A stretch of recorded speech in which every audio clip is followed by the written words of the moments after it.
Unit 4 चौथी unit में रासायनिक आबंधन। अगला टॉपिक है सहसंयोजी आबंध का ध्रुवीय गुण। दो समान परमाणुओं के मध्य बने सहसंयोजी बंध, जैसे H2N2O2Cl2। तो यहाँ ये जो अणु बन रहे हैं दोनों ही समान परमाणु हैं। H2 में दोनों H हैं, N2 में दोनों N हैं। इसी तरह से दो समान परमाणु के मध्य बने सहसंयोजी आबंध में आयनिक लक्षण नहीं होता है। तो 100% सहसंयोजी बंध है।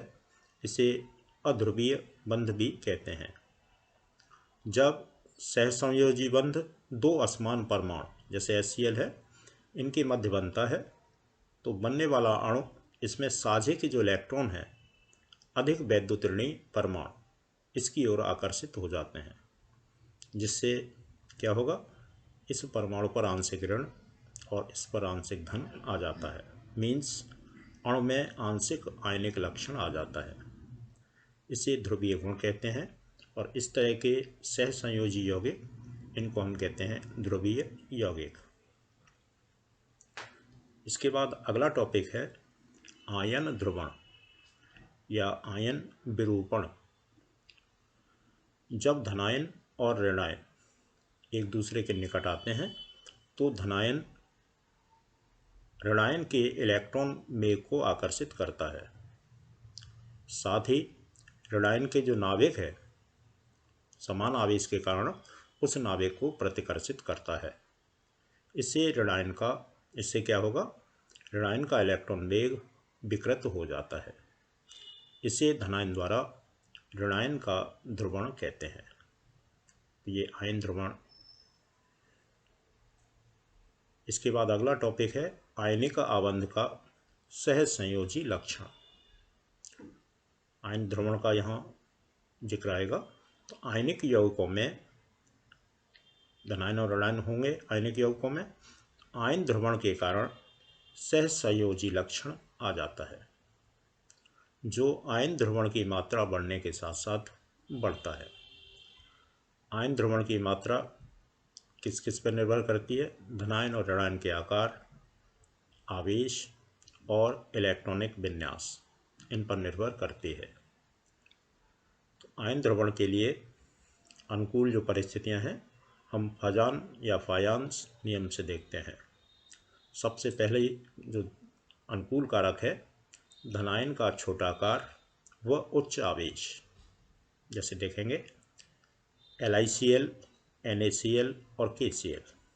इसमें Li पॉजिटिव होगा, Cl नेगेटिव है, Na पॉजिटिव, K पॉजिटिव होगा। तो यहाँ जो धनायन है उसका छोटा आकार है। आवेश तो तीनों पे बराबर ही है, लेकिन इसका आकार छोटा होने के कारण LiCl इसका ध्रुवण अधिक होगा, उससे कम NaCl का होगा, उससे कम KCl का होगा। ऐसे ही यहाँ देखेंगे LiCl है, BeCl2 है और BCl3 है। यहाँ Li के ऊपर इकाई धनावेश आएगा, B पे 2 पॉजिटिव या B पे 3 पॉजिटिव आ सकता है। तो यहाँ धनायन जो है उसका आवेश बढ़ रहा है, जिस कारण से BCl3 इसका ध्रुवण अधिक होगा, BeCl2 का उससे कम, LiCl का उससे भी कम होगा। दूसरा ध्रुवण के लिए अनुकूल जो कारक है वो है ऋणायन का बड़ा आकार। हमने यहाँ लिथियम के Li के 4 ऋणायन से जोड़ा है FClVrI। तो F से Cl का आकार बड़ा है, उससे अधिक Br, उससे अधिक I। तो ऋणायन का आकार बढ़ेगा, आयन ध्रुवण बढ़ता है। तीसरा पॉइंट है धनायन का अनअक्रिय गैस इलेक्ट्रॉनिक विन्यास। हमारा जो धनायन है समान आकार के Ca2 पॉजिटिव है, 8 इलेक्ट्रॉन है, और Pb2 पॉजिटिव इसमें 18 इलेक्ट्रॉन है। तो इसमें Ca2 पॉजिटिव ये अक्रिय है, 8 इलेक्ट्रॉन हो गए। Pb2 पॉजिटिव इसके पास 18 है, तो इसको हम कहते हैं आवासीय अक्रिय या अनअक्रिय गैस संरचना है। ठीक, तो अनअक्रिय गैस संरचना के कारण आयन ध्रुवण की क्षमता Pb2 पॉजिटिव की अधिक होगी Ca2 पॉजिटिव से। आयन ध्रुवण होने से यौगिकों के गुणों पर क्या प्रभाव पड़ता है?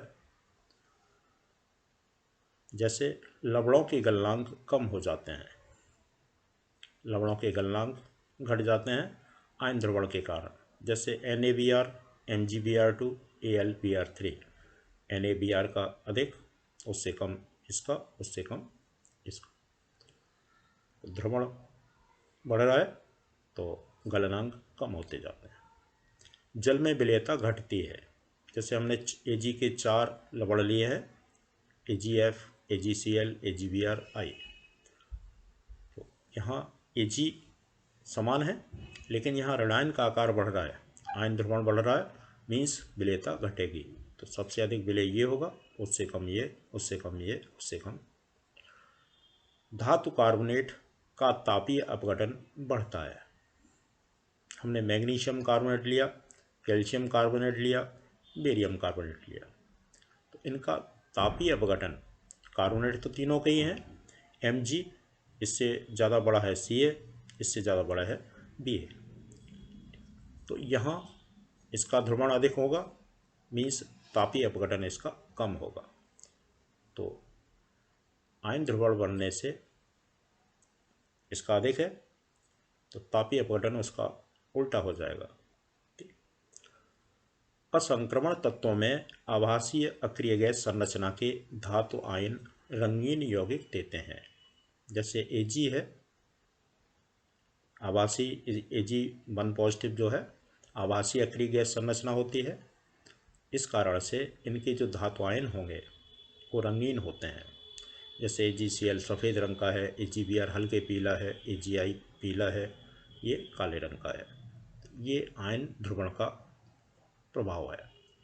अगला टॉपिक है अनुनाद।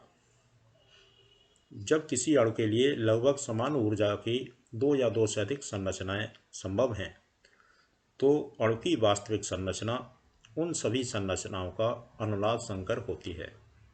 ये घटना अनुनाद कहलाती है, और अनुनाद संकर में योगदान करने वाली जो संरचना है इनको हम अनुनादी संरचना कहते हैं। इसके बाद अनुनाद ऊर्जा है। अणु की वास्तविक संरचना की जो ऊर्जा है उसकी किसी अनुनादी संरचना की ऊर्जा से कम होती है, अतः अनुनाद संकर अपनी किसी अनुनादी संरचना से अधिक स्थायी होता है। अणु की वास्तविक संरचना किसी निम्न ऊर्जा की अनुनादी संरचना की ऊर्जा का अंतर अनुनाद ऊर्जा कहलाता है।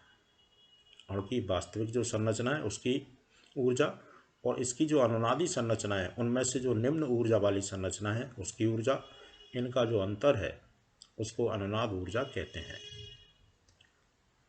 अनुनाद के लिए 2 शर्तें हैं। परमाणु नाभिक इसकी स्थिति समान होनी चाहिए, दूसरी बात है अयुग्मित इलेक्ट्रॉन की संख्या समान होनी चाहिए।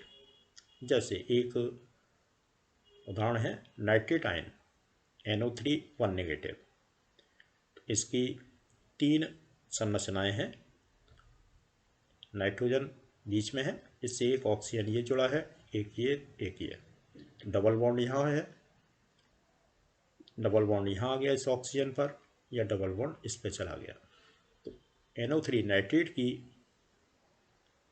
जो वास्तविक संरचना है इन तीनों संरचनाओं का अनुनाद संकर होगी। प्रयोगों के द्वारा तीनों NO बंध, नाइट्रोजन और ऑक्सीजन के बीच में जो तीनों बंध हैं उनकी लंबाई समान है, जबकि यहाँ इनकी संरचना में यहाँ इस बंध की लंबाई कम होनी चाहिए, इसमें इसकी लंबाई कम होनी चाहिए, इसमें इसकी लंबाई कम होनी चाहिए।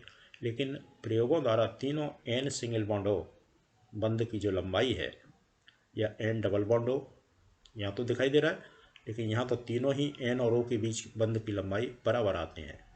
तो ये जो बात है अनुनाद का समर्थन करती है। इस तरह से अनुनाद